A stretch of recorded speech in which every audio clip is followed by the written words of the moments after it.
All right, welcome everyone. We're Semblance of Sanity. I'm Caleb. I'm Jacob. And we're here for Asobi Asobase, episode 11. Only 2 more episodes left, including this one. Yep. The worst girls continue their streak. And just plummeting down further into just being even more and more awful. And we love it. Yep. And we've gotten to see their corruption spread to even Fujiwara and even more. Now the sci-fi thing that they had kind of set up sci-fi it was more of a fantasy, if you know what I mean. Yeah, exactly. Yeah. And I don't think that those are necessarily going to be followed up on, although there was some more stuff that continued to be built up with their antagonists of sorts. Indeed, there was a kiss. Mm-hmm. There was a kiss. There was. Mm-hmm. So what's going to happen in this one? I have no idea. Without further ado, let's get into it. All right, everyone. Now be sure to go check out the reaction portion of the video in the description below, then come back here for the discussion.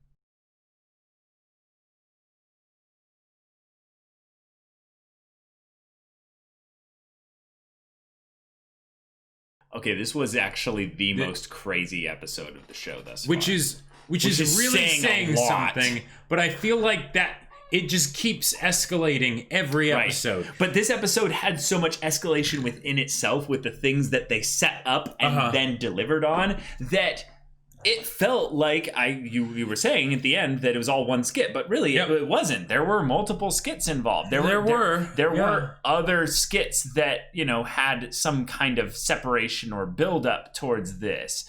But yeah, they were technically extra skits, like the occult club's whole thing with the cookies and stuff. Oh yeah, and whatever that thing was. And do we have zombies now? Like I feel like this might all just be set up for a cultural festival that will be the most acid trippy, bombastic, batshit crazy cultural festival in anime. Time. Like watch, and then they cuck us with like a cliffhanger right as it goes absolutely insane, and they're like, go read the manga. Yeah, like it'll or the light novel or whatever. It'll end with an actual blood feud, like battle royale with the boys from the other school coming over to the cultural festival to slay a monster. Right? And then Maida will have to fight them off with the help of the love robot. Oh my god. Okay, so what I love so much about this episode is we got so much focus on the student council president. Yep. A character that I now is fully empathize with and completely understand where she's coming from here. Because one of the things that she's getting forced to do is doing all the work with regards to these incredibly stupid girls that she's constantly having to solve their issues with. But there were so many parts of this that could just be boiled down to the pastimers just being extra stupid in the best possible way, like that it led to even more suffering on her part. The fact that like, okay, this shot exists where the student council president is like, no, yeah, particularly the torture scene was a problem where you tried to shove an onion head doll up her ass. Yep. That line exists in this show. Thank you. Think about that for a second. New levels are constantly being reached with we don't deserve it. With what we expect and what, because it's you gotta one up it, right? To keep that shock factor. Indeed. But that happened, and now that movie's gonna get shown. Like we might see some of it. Like no. Product. Just like Maida's butthole, we will see the effects of it. Sure, but we will not see it necessarily. Oh God. Now, let's talk about this in a very intelligent, intellectual manner. Definitely. One of the things that was really smart... It does, absolutely. One of the things that this episode was really good at was setting up key points of the scenarios that would end up being used in the Face of Destruction skit that was That's right. I would say the majority of the episode, like a good 50 to 60% of it.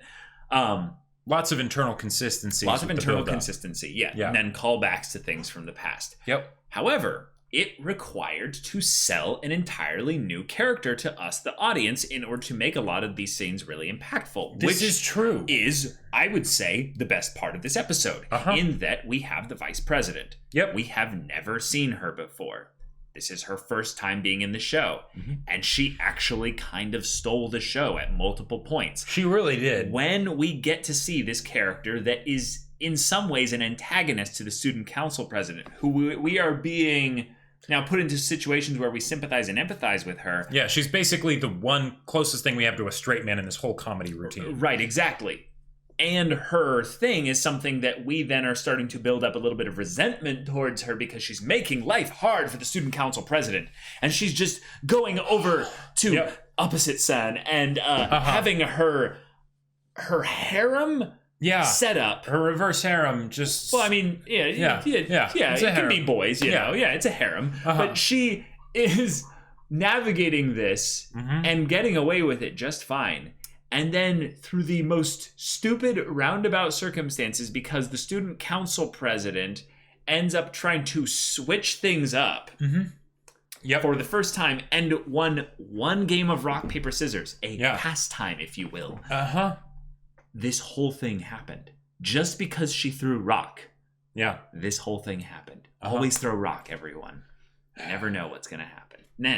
Then we get to see her panicking. Absolutely. Frantically losing her mind. From that point onward. For the rest of the episode. The whole idea that, like, the whole dumping the water on herself instantly because she's like, oh, makeup's not allowed. Boom. That fast. Nope. Instantly. There we go. Like, all right. Yes. Awesome. Great. Right. I was going to say something, but I'm like, haha, look at her. She's got makeup. And the reason why she's not getting caught is because she's spending all of her time with the boys' school. Yeah, right. But then I was like, but she's probably like gonna get caught at some point. I was literally thinking that. And then she probably went out to the water fountain out there and just went and just threw it everywhere. Which, by the way, that doesn't happen quickly. No, like, what she probably does is she has a camel pack, you know, in the back of her shirt, and then she just... Those things don't have fast pressure, dude. You have to like suck on them in order to like get the water. True. So if anything, no, what's impressive is that she specifically takes makeups that are very easily removable with just water. With just water. Right. So she's either done she's got this before, down to a science. Yeah. Or she's either done this before or she got really lucky. But either way, that was a hilarious part. So this whole bit is they want to make their movie that they showed us what they were going to make it into, their fantasy from the previous episode. And all the things they do to try and make it go through, it ends up being the thing that they actually get to be able to do. Because of how much they tore down the sanity of our student council president. And you know... And she just wanted to be a slutty girl over at the opposite son. But no. Go over responsibility. To the boys' school. Oh, no, I hope no one ever finds out about this. What did she say? My slutty streak? That little... Just going over to the boys' school? Yeah, the tiny kernel inside me or whatever. Yeah, she's like, the seed will blossom or develop or something. And then she's like cackling hysterically as she runs over there. Like, what part was this?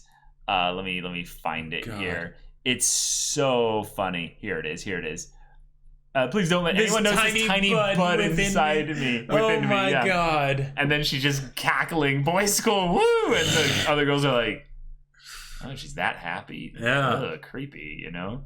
But then her responsibilities distracted her. She's like, oh, the occult club. Right. Nope, you can't just leave. Yeah, dude. That's how dutiful you are. No, take your chips off the table. Like, you've won. You've got the house's money. Get out while the getting's good. Don't look back. Don't look back. Just run. Like,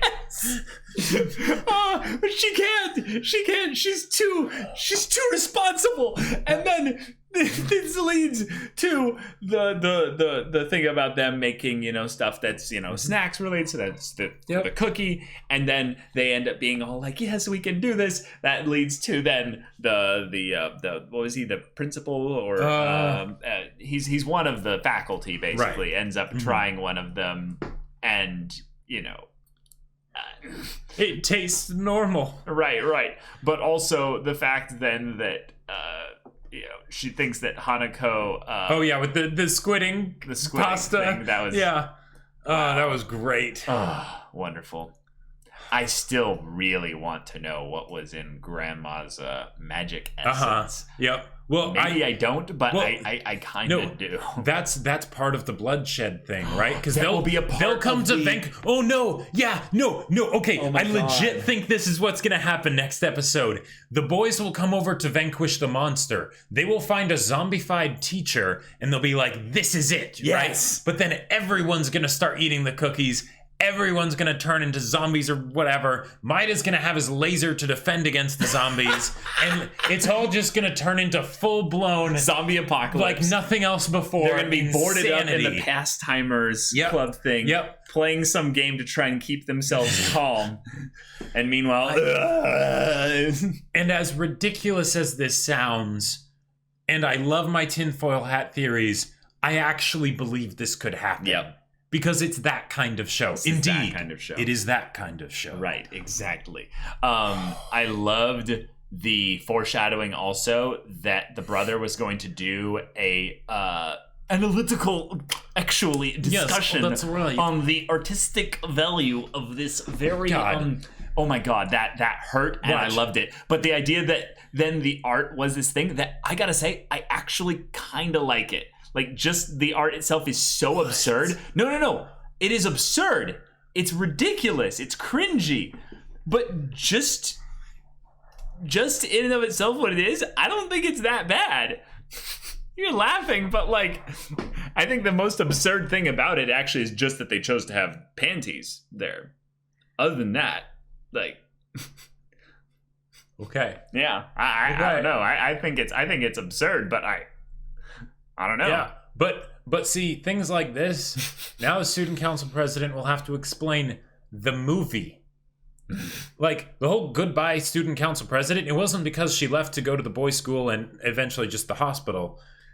It was because that after this, she won't be student council president anymore. She'll be done. They'll be like, nope, you okayed this? Yeah, no. And she won't be able to say why. Yeah.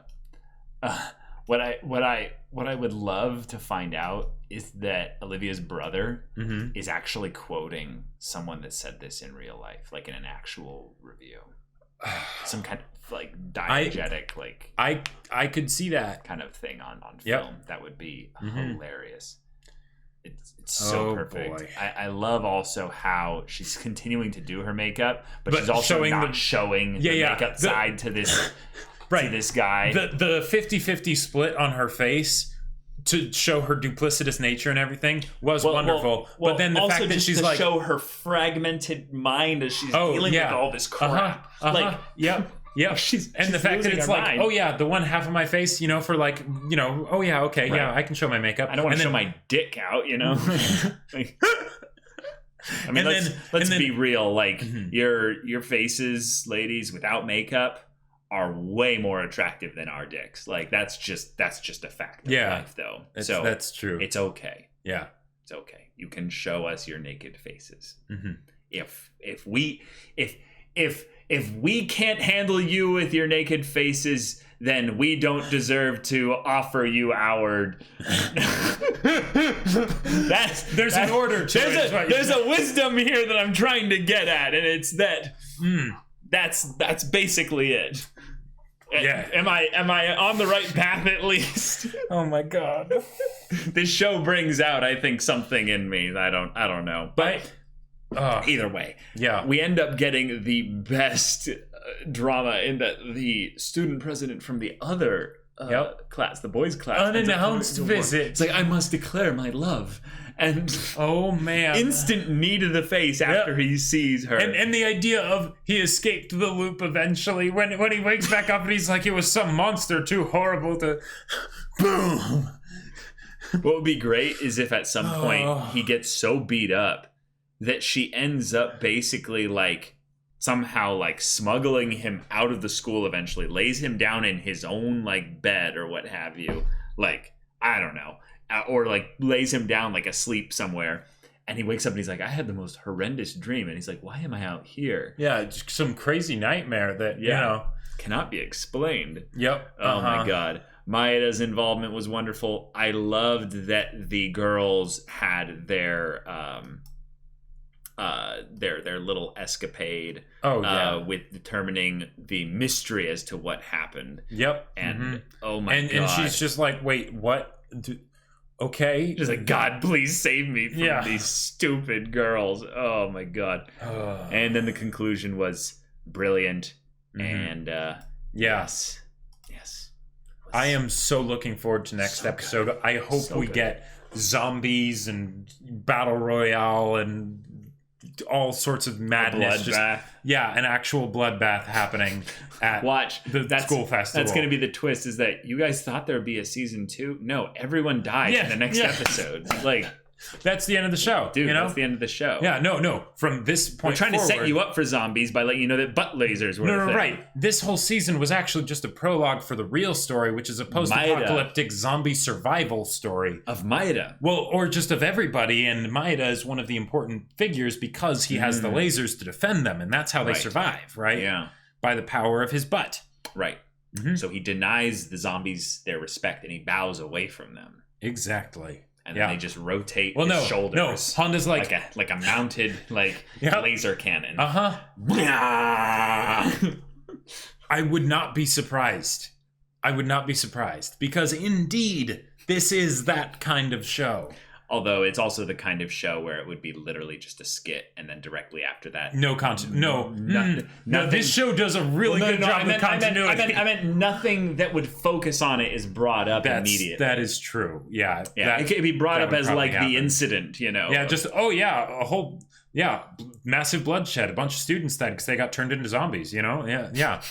Got cut in half with a butt laser. Yep. I'm really terrified about like how this show can handle like really like obscene comedy, but then just like one up itself like directly afterwards. It's so fun to watch. It's a mixture for me of vast entertainment and also a fair amount of nervous apprehension. Like, oh God, where is this show going to go next? Because I don't think there is anywhere this show won't go.